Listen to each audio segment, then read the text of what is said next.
there, gamers, and thanks for stopping by War Dragons gameplay. I wanted to bring you at least some introductory beginner's gameplay to War Dragons, which is this new game I've been playing, and it's a lot of fun, this game, and really been enjoying it. We've had a lot of our players kind of migrate from Clash to play this game, and while there's still some Clash playing going on, I think we're all kind of enjoying this game a bit more at the time. So let's take a look at some of the initials. So you're kind of learning initial attacks here when you first get into the game. Draco is your first dragon. Frigg is your second. And there's some tutorial videos as to how you actually go about attacking.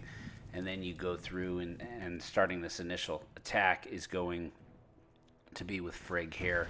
And you're using the fast pulse fire, which is the characteristics of how Frigg actually attacks. So you go through, and all these initial bases that you hit are obviously quite easy, and that's just to get you warmed up to understand how this gameplay works. So the base layouts are all the same as far as the types of islands you hit, at least for the general gameplay, but the mix of defenses, the types of defenses, the level of defenses, obviously all of that changes, so there becomes strategy within some of that. There are some advanced defenses that you see even on these first couple ones, such as the lightning towers, that you don't actually get, I think, until you're level 33. So you have to be a little bit advanced in the game to get lightning towers as a defense, but this is at least still initially showing you that. You also see just before that home base area was destroyed, there's a bunch of structures in there that aren't built yet, because at the initial part of the game, you don't actually get those structures until you progress to different levels. I think it's 8, 10, and 12 until you get some of those buildings built. Then it shows you that once you do your attack and you gain XP, which is what you need to upgrade your dragons to different levels, and you go through and you just completed that there, and then you're able to train your dragon to the next level. And at level 2, Frigg here, for an example, has Chain Lightning as a special ability that you get to use. So there's a lot of this story gameplay that goes back and forth to at least set the tone. And graphic-wise, it's very visually appealing. I think they did an excellent job with the graphics, and as you go on to see and progress, you get more and more dragons, and there's a lot of creativity that comes into it that's quite interesting.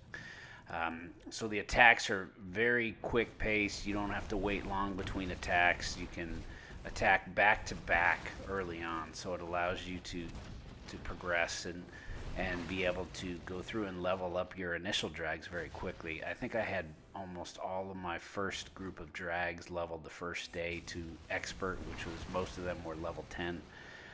So I was able to do that very quickly by just playing and attacking back to back. You'll see different aspects through the tutorial that it tells you things that you see, such as the power bar on your left, which is key for any of the special ability attacks, such as the Chain Lightning, which is the special attack that Frigg has here. But you need to get to a certain level at the power bar before that engages and allows you to do that. And depending upon what special ability or boost is being utilized, that's going to determine how much power is actually needed on the bar before you're able to utilize that. So definitely as you progress in the game, that gives you strategy to think about what dragons you drop first versus second versus third, what type of base you're attacking would be different. So as much as initially it looks like you just go in with whatever drags you have and you attack, that's it, it's pretty simple. It starts out that way, but as you progress through the game, it certainly changes. So again, we'll just progress on, just showing some of the initial. Key thing to know about is that it's very important to shoot all these additional structures like you saw I did there with the boats and everything else, because a lot of times these boats or other structures are going to carry hidden boosts into them. It's completely random, but certainly as you progress on, you're going to get hidden boosts in every attack that you do. And those boosts are very important as far as being able to help you do other things, such as increase your dragon's hit points or attack power, or it could be, a Chain Lightning or a freeze or a fireball. There's just so many different things that you can get on the game as far as that will help you progress, and you can build those up and save them over time, where you may not need them for the early bases that you hit, but once you get into more difficult bases, where it is maybe for a war attack or a special event, or perhaps bases where you see the enemy is going to actually be defending. Those can be more difficult, to where those boosts become very valuable to make sure that you can beat the base.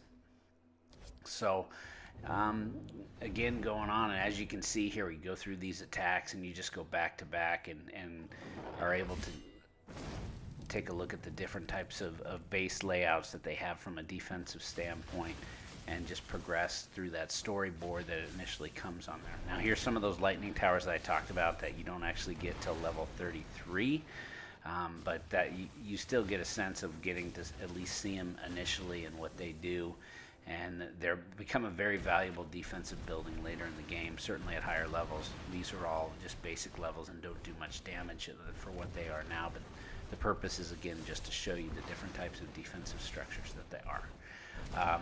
Definitely from the early dragons, Frigg was one of my favorites, just based on the fact that chain lightning seemed to be extremely valuable to attacking so many different structures. So I had a lot of good fun. He was actually the first dragon I moved to expert on my main account, and but you'll progress on past Frigg and a lot of the basic the other dragons relatively quickly. Now, one of the main aspects is that you have these missions that pop up from Warren that will show up in a balloon that basically are going to give you egg tokens. And those egg tokens are what's going to allow you to breed other dragons. So you start off with the red dragons, which is a base level dragon, but there's still a good number of them there. And I think overall, again, there's almost 100 different dragons.